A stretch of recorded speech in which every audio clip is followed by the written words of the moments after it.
Hey guys, welcome back to my channel. My name is Taylor. For today's video, I'm going over all of the books that I bought or received in the month of June. Quick little disclaimer at the beginning of this video, June is not over. It's the 24th as I'm filming this.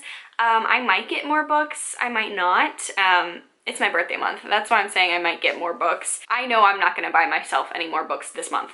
But I am pre-filming because I'm going away for a little bit to take care of a family thing, and I just wanted to film and get some videos out for you guys, so I'm not gone for too long. So I would go through all of the books that I got in June. It is a small little stack, but the books are very large themselves, and there are a lot of really exciting reads on here. So yeah, I'm gonna go ahead and get into them. Here are all the books that I acquired in June. The first book, I think I've talked about this book every single video since I got it, and that's The Priory of the Orange Tree by Samantha Shannon. This is definitely a book that BookTube hyped up, so I bought it. But honestly, it didn't need that much hyping for me because there are beautiful dragons on it. It is a high fantasy. It's a standalone fantasy, which are kind of fun to read sometimes if you don't want to invest yourself in a whole series of books.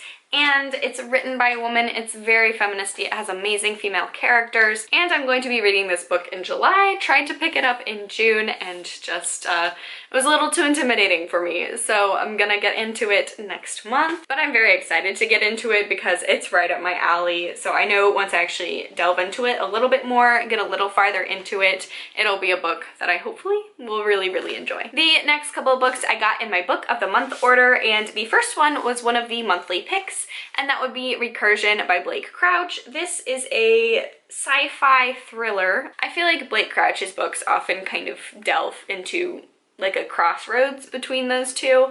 And this one is about time, identity, and memory, and you know, how much do memories really make us as a person, and what would happen if you could kind of manipulate those, I believe. I read Dark Matter by this author earlier on, I think in August of last year, and I went into that one blind and it was really incredible. So I don't really need to know what this one is about other than like the basic premise. I'm really excited to pick this up sometime in the near future. And then the second one that I got from book of the month is When the Sky Fell on Slender by Emily Henry. This was one that was like a backlog release. Actually, I don't know if this was ever like a book of the month pick. I think it was just one of the books that they've like just started adding, so you can add them as add-ons. How many times did I say add in that sentence? And this one, I just know it gives off Stranger Things vibes. It's set in a small town called Splendor, Ohio. I am from Ohio, so when a book kind of intrigues me, when I find out that it's set in Ohio, you know, that's kind of the final push that I need to pick it up. So this is about a group of friends and aliens. So Stranger Things vibes. It does take place, I thought I would tell when it takes place. I'm not sure when it takes place. If it takes place in the past or if it takes place in the present, we'll have to see. But this is really small. It looks like a really enjoyable read. Stranger Things season 3 comes out July 4th, and I'm really excited to binge watch that. And I'll probably need something for when I'm done binging that show and need some other group of plucky little kid friends to fill that void in my life. The next books that I got at half price books, and 2 of them were free to me basically because I brought back a bunch of books to sell and got some good money for them. So 2 of these were free, and then 1 I did end up paying for, but really good deal because they're all hardcovers. They're all backlog Stephen King's because I am trying to collect all of Stephen King's books and in like the original covers. Thrift stores are a great place to do that because you'll really find a bunch of vintage covers, especially some of like the less hyped books. It's easier to find, I feel like, books that aren't as hyped as like his big name ones. So the first book that I got from half price is Hearts in Atlantis. This is I don't know if it's technically a short story collection, or let's see, it's composed of 5 interconnected sequential narratives set from 1960 to 1999. Each story is deeply rooted in the 60s, and each is haunted by the Vietnam War. So kind of a short story collection, kind of not. I don't like the font. I feel like there's just like a little period of time in which this right here, this Hearts of Atlantis font was on all of Stephen King's books. Not the biggest fan of it, but again, I'm collecting all the original versions, so gonna have to deal with that one. I do like the back as well. It's very spray painted. I never hear a lot about this one, so I'm excited to pick it up. You know, I probably wouldn't have picked it up if it wasn't Stephen King and I wasn't trying to collect all of his books, to be honest, because I'm not really a fan of war stories.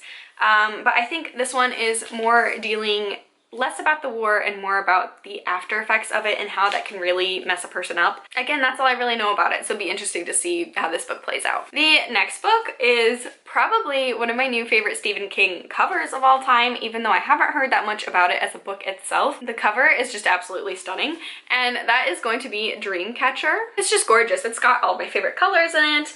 It's got some cute little animals in it. Yeah, it's just gorgeous. Like, wow. Stunning. Love that. And it is set in Derry, and it's about a group of friends, and they're all grown up. I thought they were kids for a minute and got kind of excited because Stephen King writes great children characters. But it's about a group of men, and each hunting season they reunite in the woods of Maine by Derry, Maine. And this year, a stranger stumbles into their camp, disoriented, mumbling about lights in the sky. Before long, these men will be plunged into a horrifying struggle with a creature from another world. So that actually sounds really intriguing. I've never heard about this one. I mean, I've heard of Dreamcatcher as a book because I know of pretty much all of his titles because I'm looking for them all. But I haven't heard anything about this one, and it sounds really intriguing. The cover looks great. I might have to pick this one up sooner rather than later, and I do really enjoy Derry as a town setting. And then the last one, I think out of these three, this one is probably the most famous out of them all, but it's still like not one of like the big ticket names, but that would be Needful Things, and that is the last Castle Rock story, which is not true, I don't think. I think this is intended to be the last Castle Rock story. I'm pretty sure there's been other stuff set there since then though. This is set in Castle Rock, and this is about a store that opens up and can give you anything that you want. However, there's always a price, and the price is not monetary. It's something a little more supernatural than that, and it's just kind of exploring how far people in this town will go to pay for what they want and the effects of that. This one goes perfectly with Nightmares and Dreamscapes. It's a short story collection. It's in the other room. I'm not gonna go grab it, but like the font and everything fits perfectly together, and I'm really excited. I have heard really good things about this one. This one gives off, I think, like Gift of the Magi vibes. So yeah, that's gonna be the last book that I got at half price books. Again, 2 of those were essentially free since I sold back my books. And I mean, the other one was like $9, which they're all in like perfect condition, hardback. So essentially $9 for 3 brand new hardbacks. Really good deal, I think.